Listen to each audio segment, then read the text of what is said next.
নমস্কাৰ বন্ধুসকল, মই আছো আজি ৰাধাশ্ৰী বস্ত্ৰালয়ত। এয়া যে আপোনালোকে দেখিছে, এই দোকানখন হৈছে লংকা টাউনৰ মাছ মজিয়াত, অৰ্থাৎ মাছ বজাৰৰ সন্মুখতে এই দোকানখন আছে। এই দোকানখনত বিভিন্ন ধৰণৰ মহিলাসকলৰ এনেকুৱা ধৰণৰ কাপোৰ পোৱা যায়, যিবোৰ কাপোৰ আপোনালোকে ইতিমধ্যে এই আমাৰ যি অঞ্চল লংকা অঞ্চল, এই অঞ্চলৰ ভিতৰত এইখন দোকানতে আপোনালোকে একমাত্ৰ বিচাৰি পাব।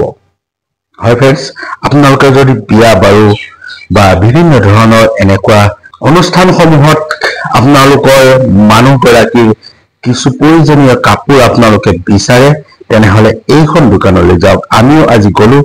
এই আপোনালোকে দেখিছে, এয়া মোৰ পৰিবাৰে এযোৰ কাপোৰ কিনিম বুলি ভাবিছিল আৰু তালৈকে মই লৈ গৈছিলো, আৰু এফালৰ পৰা তেওঁ চাই গৈ আছে কাপোৰসমূহ। আপোনালোককো দেখুৱাই আছো, চাওকচোন।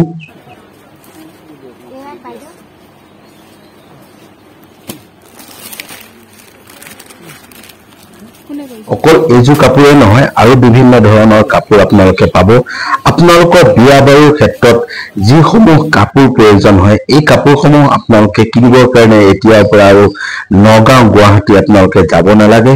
এইখন লংকা চহৰতে আপোনালোকে এই দোকানখনতে আপোনালোকে পাব বিভিন্ন ধৰণৰ কাপোৰ, যিবোৰ কাপোৰ আমি আমাৰ বিয়া বাৰু এই ধৰণৰ সকলো সকামতে আমি ব্যৱহাৰ কৰিব পাৰো।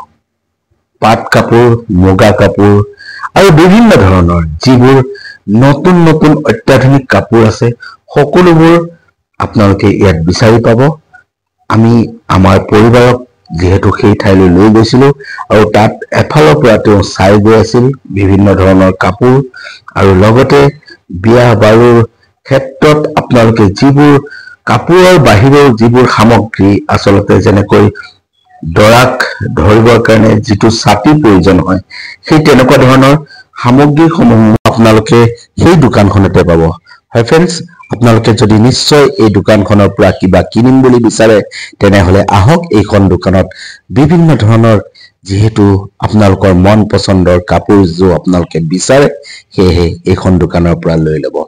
আমি এযোৰ সেইখন দোকানৰ পৰা আজি কাপোৰ ললো আৰু আপোনালোককো অলপ দেখুৱালো।